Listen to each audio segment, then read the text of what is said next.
One second. రాత్రైంది అంటే ఏంటో మీకు తెలుసా? ఆ దేవుడు మనకు నైట్ అవ్వగానే ఏమి కనిపించకుండా చీకటిగా చేస్తాడు. దాని అర్థం సింపుల్గా ఎక్స్ప్లెయిన్ చేస్తాను, వినండి. మనం బాగా పొద్దంతా కష్టపడి పనిచేశాక మన బాడీకి రీఛార్జ్ అవసరం. ఆ టైంలో మనకి ఏమి కనబడాల్సిన అవసరం ఉండదు, ఎందుకంటే మనల్ని మనం రీఛార్జ్ చేసుకోవాలి కాబట్టి. మీరే చెప్పండి, ఫోన్ని ఛార్జింగ్లో పెట్టి వాడితే బ్యాటరీకి ఏమవుతుంది? అచ్చం అలాగే పడుకోకుండా మన బ్రెయిన్ని వాడితే మన బాడీకి కూడా అదే అవుతుంది.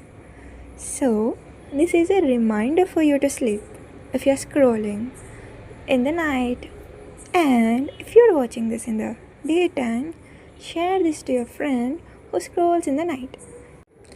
See you in the next episode.